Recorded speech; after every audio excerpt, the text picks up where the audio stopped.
Cowboy football continues its momentum. Cowgirls soccer prepares for the Big 12 tournament. And OSU homecoming is in full swing. All this and more coming up on the Poke Report.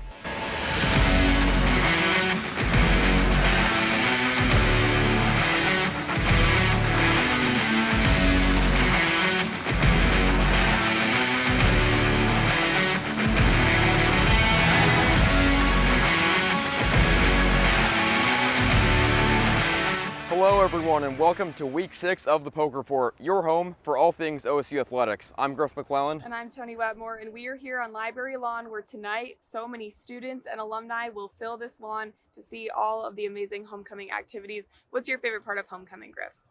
I gotta say, the annual Homecoming in Hoops is an iconic event, as well as all these signs. It's an incredible display, as well as the orange fountain. It's hard to beat all that. Oh, absolutely. I went to the fountain dine for the first time this year and it was a great experience. Absolutely, but more of homecoming later. OSU prepares to host its annual homecoming game. This year, it'll be against the Cincinnati Bearcats. Kirsten Santino has that preview. Oklahoma State looks to keep their winning streak alive as they face off against Cincinnati for their first matchup since 1983.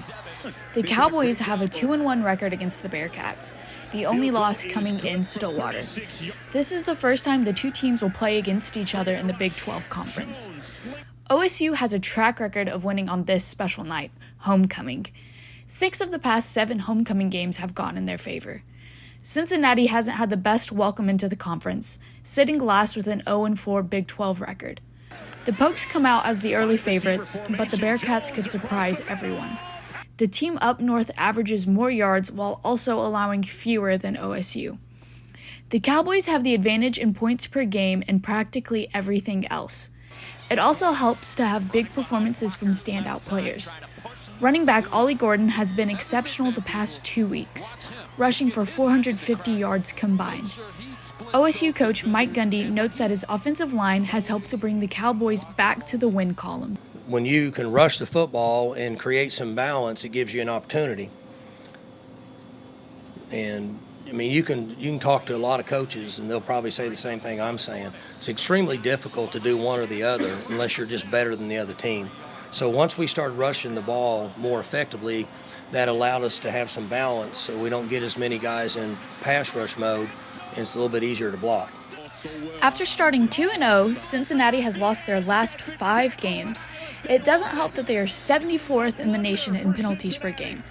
No matter if the Bearcats can keep the ball from moving back, the Cowboys have been proving to be better and better each week. A mix of a struggling team and one that is hitting their stride makes for an exciting matchup. The game will be at Boone Pickens Stadium tomorrow night at 7. If you can't be there, it will air on ESPN2. For the Poke Report, I'm Kirsten Santino. Thanks, Kirsten. Hopefully the Cowboys can give OSU fans something to celebrate this homecoming. Now, Toni, if OSU wants to keep things rolling, they got to have another big performance from running back Ollie Gordon. Oh, absolutely. His performance in West Virginia should put him in the Heisman talk. I agree. And speaking of his amazing performance against West Virginia, James Wilds has that recap from Morgantown. The Oklahoma State Cowboys continued their winning streak with a huge homecoming upset against West Virginia. Oklahoma State got off to an early start with a field goal from Alex Hale. Ollie Gordon scores a touchdown, bringing the Cowboys to a 10-0 score at the end of the first. And Braden Cassidy lined up in front of Gordon, who's got it behind Cassidy for a touchdown. West Virginia would respond in the second quarter with an early touchdown and a field goal. Cowboys would respond with a field goal, but Virginia would punch it in the end zone before the half. Needed to be the height of a basketball player to make that catch. Mountaineers go up tempo on third down. Green climbs, launches, downfield. Carter, top 40. West Virginia leads Oklahoma State 17-13 going into half. Alan Bowman makes a connection to Jaden Bray for a touchdown, giving the Pokes the lead. For Bray and a touchdown. And Oklahoma State surges back in front at the control. Garrett Green, star quarterback of West Virginia, answers with a 32-yard passing touchdown. Going into the fourth quarter, Cowboys trailed by 4. And in comes Ollie Gordon with not one. It's a give. It's Gordon. Left side slips the tackle. Not 2. Breaks the tackle. Ollie Gordon with running room. Inside the 10. but 3 touchdowns and over 200 yards in just the fourth quarter. Ollie has this to say about his performance. I could act like, everything, the world is mine, or I could just be humble, stay hungry and keep playing great with my teammates and, play good with them. As they keep progressing, we keep progressing, Speaking of Gundy's game plan was simple. He's that type of runner, so we just want to get him going downhill and let him make cuts and use his strength. Ollie Gordon and the Cowboys would be too much as they turn the lights out over West Virginia. Final score, 48-34. That's a Cowboy victory. For the Poke Report, I'm James Wilds. Thanks, James. The Cowboys certainly have turned their season around. And what better time than leading into homecoming? Absolutely. And speaking of homecoming, it's a tradition unlike any other at OSU. Paige Orr tells us more. In Stillwater, anticipation for Saturday is building. But to OSU students and alumni, homecoming is way more than just a game. Homecoming preparations start months in advance of the big week. Traditions include dyeing the fountain orange, painting Hester Street, and perhaps most notably, the house deck competition. Sororities and fraternities pair up to create huge displays made of chicken wire, tissue paper, and glue. The house decks are put on display for all to see during what is called walk-around, the Friday before the game. Favorite part of homecoming is definitely the house deck competition. I know how much work goes into producing them, how much pre-planning and thought goes into them, and it is really cool. It provides OSU with walk-around. It's just a really cool environment to see the creativity of the students. It's just a really cool tradition because it shows how teamwork is really important. I think homecoming is important because it really stresses the importance of elderly advice, the way that older generations help shape and impact the younger generations. Well, they all did homecoming when they were here as students, and I think it's really special for them to see that students still care about it and also care about our university, because it's like the one thing OSU is like go hard about, which I think is really cool. The heart behind the traditions are what truly make it America's greatest homecoming. Thanks, Paige. OSU says it best. It truly is America's greatest homecoming. It definitely is, and stick with us. We'll have more on homecoming coming up, as well as Cowgirl Soccer. We'll be right back. I want to show you something. This is the money we could save by switching from fresh packed California crushed tomatoes to concentrated tomato paste. I want to show you something too. I got a new door. Go take a look at it.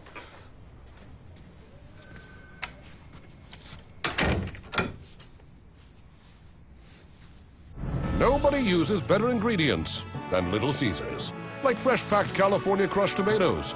Pick up a large, deep dish for just $8. Pizza. Introducing Lincoln Black Label at Diffie Ford Lincoln. Designed to impress those with impeccable taste, Lincoln Black Label features a collection of interior themes and a host of exclusive membership privileges, inspired by attention to detail and a love of automobiles. With Lincoln Black Label, you'll enjoy an extended premium maintenance plan that covers wear items or even remote vehicle delivery. Lincoln Black Label isn't about luxury ownership, it's about membership. Lincoln Black Label, exclusively at Diffie Ford Lincoln.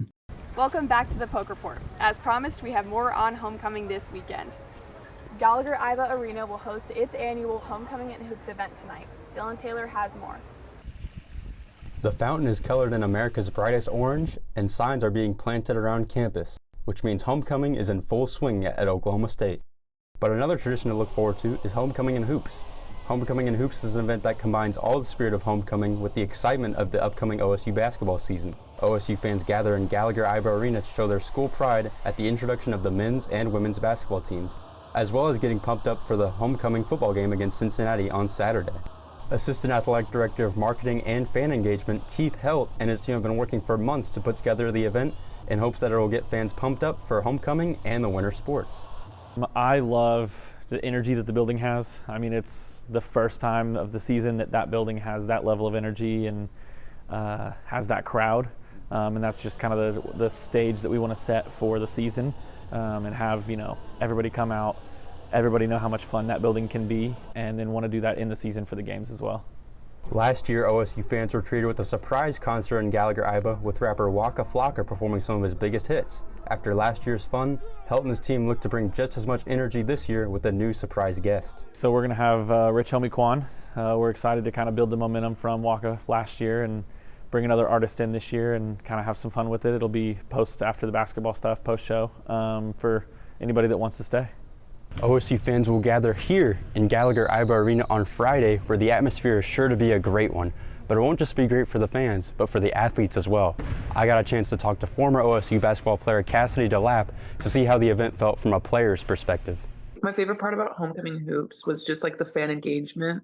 I really enjoyed seeing the community and having everybody really excited to, introduce women's basketball and just like all the GIA sports. I really thought it was fun for everybody to be that excited about who's on the team and just make it fun. Basketball's so serious. It was an opportunity to make things a little lighthearted. All eyes will be on the court this year to catch a glimpse at the stars of the upcoming basketball season. Homecoming and Hoops tips off at 9 p.m. Friday in Gallagher-Iba Arena. For the Poke Report, I'm Dylan Taylor. Thanks, Dylan. I can't wait to see GIA rockin' and energized tonight. Griff, do you plan on going to see Rich Homie Quan?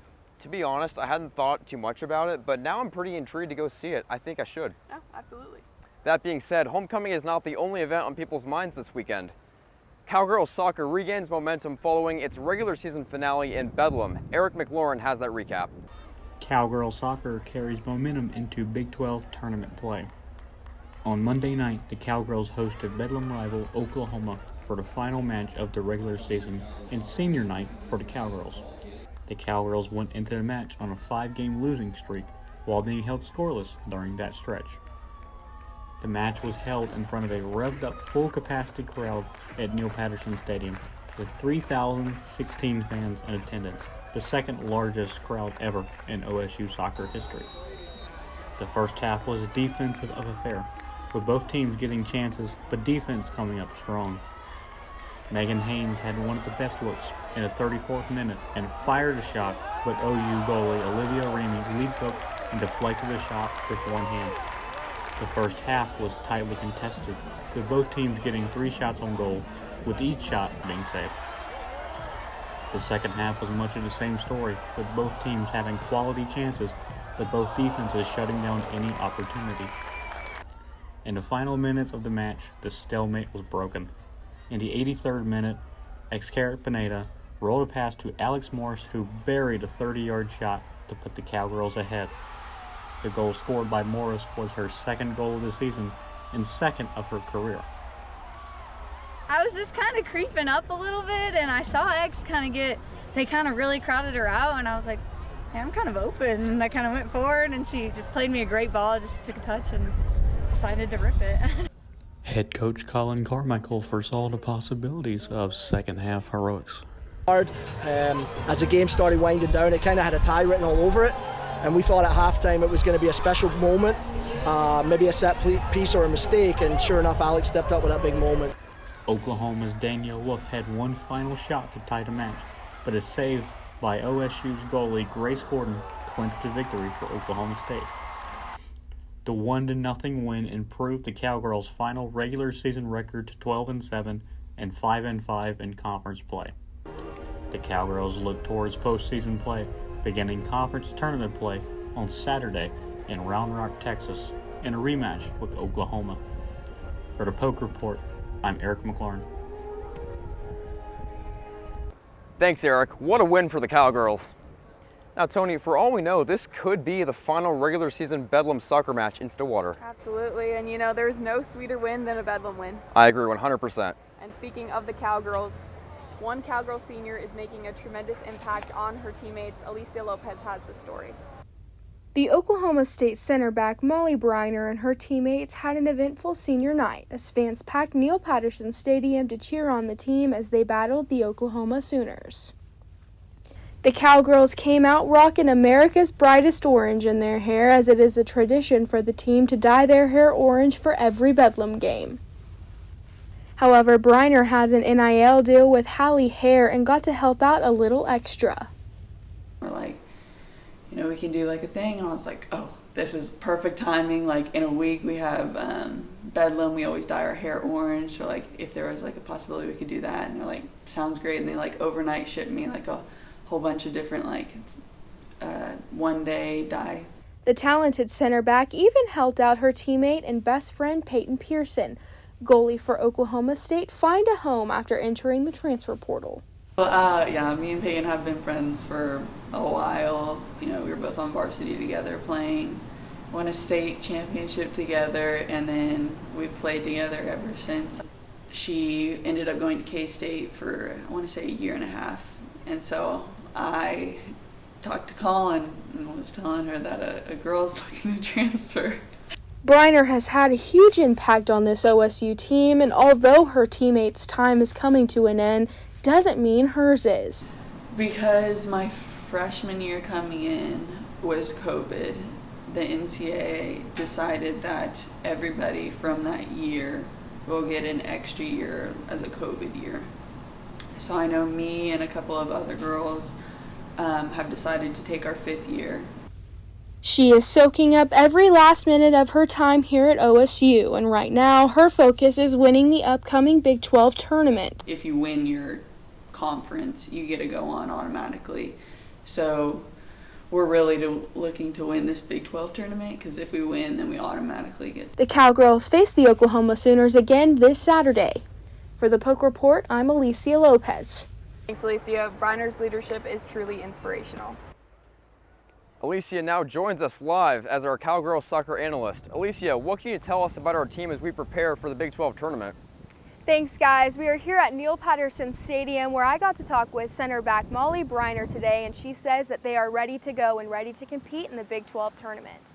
The Cowgirls will head out of Stillwater to Round Rock, Texas to face the Oklahoma Sooners on Saturday. Molly and her teammates said their performance on Bedlam night wasn't the best, but a win is a win. They are fortunate to get another opportunity this Saturday to hopefully score more against the Sooners. That game will be on ESPN Plus at 3:30. If the Cowgirls win on Saturday, they'll face number 2 in the Big 12, BYU, on Monday. We wish our Cowgirls best of luck. Make sure to wear your orange this Saturday and support our Cowgirls. Back to you guys.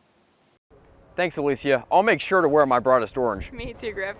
Coming up, we'll have more on cowgirl tennis finishing up its fall season, and of course, talk about some college football picks from around the country. Stay with us. At ASAP Energy, our goal is to provide the best customer service for whatever our clients need. My relationship with ASAP Energy came about in 2007. I was wanting to build a convenience store. I didn't know how to do it. I'd never been in the business. I just felt comfortable with Rick. And so I knew that I wanted to do business with a guy like that. Integrity, loyalty, and family. I would recommend that to anybody. Thanks for taking a chance on me. At ASAP Energy, everything matters.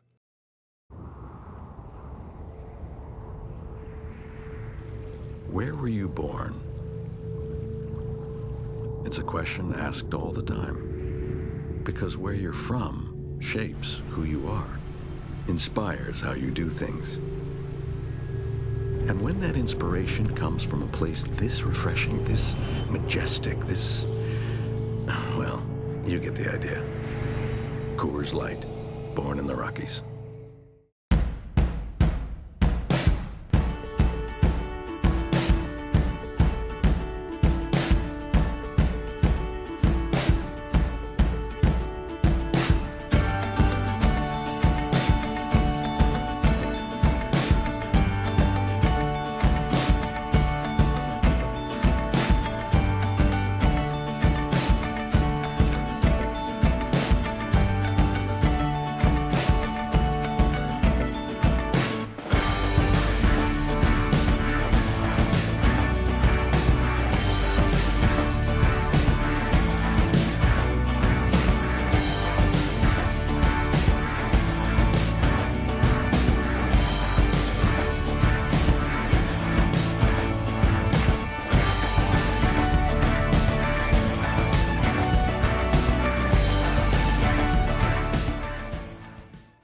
Welcome back to the Poke Report. As its fall season comes to a close, Cowgirl tennis has plenty of new faces and lots to be excited about. Ryan Schroeder has more. The Cowgirl tennis team has some new faces in the locker room this year. With the loss of Martinez Rulo to graduation and a lot of Wolfberg to the transfer portal, the Cowgirls had to find themselves some new players. The Cowgirls add 2 transfers from LSU in Sophia Carrington and Anastasia Kamar. Kamara is currently one of the best singles athletes in the country, being currently ranked by ITA as the number 8 singles player. Kamara speaks on what it means to be ranked that highly and how it will correlate with her success for the Cowgirl tennis team as well. I feel pressure, to be honest, but I'm trying to not think about it a lot, about the ranking. I care about the team, so I think first goes team and then my personal stuff. So yeah, I would say the success of the team is in the first place. The Cowgirls also added junior transfer from Iowa State, Anji Obi-Kajuru. At Iowa State, Obi made the All-Big 12 freshman team, made the All-Big 12 singles and doubles first team, and was a 4-time Big 12 Player of the Week. One Cowgirl who has been here through this transition is sophomore Amber Hochstetter. Hochstetter believes this team has the makings to be a contender for the national championship. For the offseason, I think adding new girls to the roster, we all know that there's a Cowgirl standard. It's a new year, but we still have the same goals as always. The NCAA championships were going to be played in Stillwater in 2020, but COVID canceled those plans. However, now Oklahoma State is set to host both the men's and women's Big 12 tournament, as well as the NCAA national championships in Stillwater this spring. Thanks to Michael and Ann Greenwood, who donated to construct the facility back in 2014, Oklahoma State is eligible and one of the most fitting colleges in the country to host the NCAA championships. And in order to host the NCAA championships, you must have 6 indoor courts, and you must have 12 outdoor courts, which we have here, and of course, here. The Cowgirls finished last year with a 16-8 record, losing at the Stanford Regional in the NCAA tournament. This year, they will look to be one of those 8 teams playing at their own facility come time for the NCAA championships. For the Poke Report, I'm Ryan Schroeder. Thanks, Ryan. It's been a long time coming, and I'm looking forward to hosting in the spring. It's now time for a Big 12 analysis. Joining us this week is Carter White, filling in for our Big 12 analyst. Carter, what can you tell us about this week's Big 12? Well, this week's Big 12 has been very interesting, and we've had a lot of prominent running backs emerge this season. So I'd like to get into the top 5 running backs of the Big 12. Coming in at number 5, we've got Devin Neal from Kansas with 90 carries for 659 yards this season with 6 touchdowns. Coming in at number 4, Imani Bailey from the TCU Horned Frogs. He has 146 carries on the season with 151 yards and 2 touchdowns. Next up, from the Texas Tech Red Raiders at number 3 is Taj Brooks with 168 carries for 891 yards and 6 touchdowns. And at the second place spot, we've got a man who's very familiar to us as people from Oklahoma State. It's Ollie Gordon with 116 carries for 816 yards and 8 touchdowns. Last but certainly not least, taking the number 1 spot for the Texas Longhorns, it's Jonathan Brooks with 128 carries so far this season with 825 yards and 6 touchdowns. Now we'll move on into the Big 12 standings. Oklahoma still the top dog, just barely escaping that upset from the UCF Knights with a 7-0 perfect overall record as well as a perfect 4-0 conference record. Coming in at the number 4 spot is the Oklahoma State Cowboys with a 5-2 record and a 3-1 conference record after an amazing win versus West Virginia, still very well in the Big 12 championship race. However, for the opponents that they will be facing tomorrow, the same cannot be said for the Cincinnati Bearcats, coming in at dead last in the Big 12 at 14th with a 2-5 overall record and a winless 0-4 record in Big 12 play. Sweet, thanks Carter. Without further ado, it's now time for our favorite segment each week, time for our weekly picks. Starting in the Big 12, we got the Oklahoma Sooners traveling to Lawrence, Kansas to take on the Jayhawks. Carter, I'll start with you. Who are you picking? I know the fact that Oklahoma is just on an amazing streak right now. They're playing really well. However, this game's going to be in Lawrence, and the fans down in Kansas have been getting a lot rowdier, and they've been becoming a better team overall. Give me the Jayhawks pulling off the upset over the Sooners. I'm going to agree with Carter here. That's where I was going as well, and you mentioned him, Devin Neal. He's having a great season so far, and I think that he'll be able to carry them over against the Sooners. It looks like we're all in agreement for once. I actually am calling the upset as well. I got the Kansas Jayhawks at home. OU just has a lot of concerns following last week's close defeat. They really dodged the bullet against the Knights. I can see KU pulling off a big, big upset. Now heading down to Austin, where BYU takes on Texas. Carter, who are you picking? I got the Horns in this one. I just think they're the better team. This game's going to be played in Austin. BYU is one of the more decent teams of the Big 12. Who knows what's going to happen, but in my opinion, the Horns have the upper hand. Absolutely, and especially being in Austin with that home field advantage, I'm going to go with Texas as well. Similar to OU, Texas avoided a major upset last weekend. That being said, I'm still picking them this week. I just like them at home. Moving out west now to Salt Lake City, Utah, where the visiting Ducks take on the Utes. Who are you taking in this Pac-12 matchup? I'm going to take the Ducks simply because I think they are still hungry to make the playoff, to make the Pac-12 championship. I think they're maybe hungry to get back to the Pac-12 championship and hopefully face the Washington Huskies and get a little bit of revenge. So I'm going to go with Oregon on this one. I'm going to go with the Utes on this one. I think that they're kind of having a little bit up and down compared to what they probably wanted to have this season, and this is going to be the game that they really come back. I think they really missed Cam Rising this season. That being said, I like Oregon. I think they've been the better team all season. I think they get it done barely on the road. Moving to the Southeast now, one of the most iconic rivalries in the history of college football. We have the undefeated and #1 overall Georgia Bulldogs taking on the Florida Gators. Carter, who are you taking? I'm going to go back to that upset bandwagon that I had a little bit later in the pick segment. Give me the Gators upsetting the Georgia Bulldogs, making them lose their first game in quite some time. I think the Swamp's going to be rowdy, and I think they get the Bulldogs in a huge upset. I've been in that swamp this season, and I can definitely say it is rowdy, and although I want to go with the Gators, I think I'm going to go with the Bulldogs in this one. That's a bold call on your end, Carter. I respect it. I got to go with the Bulldogs, though. I just can't pick against them until they prove otherwise. They're the two-time defending champs for a reason. Now time for our final pick this week, and it takes place right here in Stillwater with the OSU Cowboys taking on the Cincinnati Bearcats. Carter, who you got?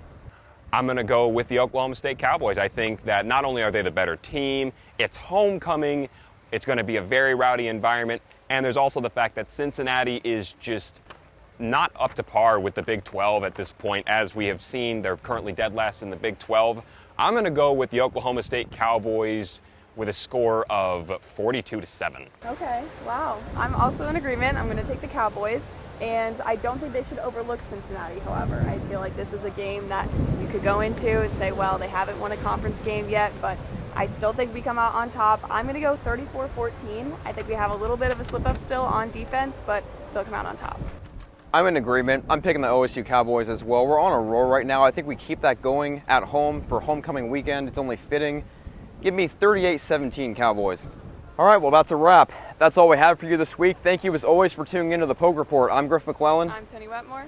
We'll see you next week, and go Pokes.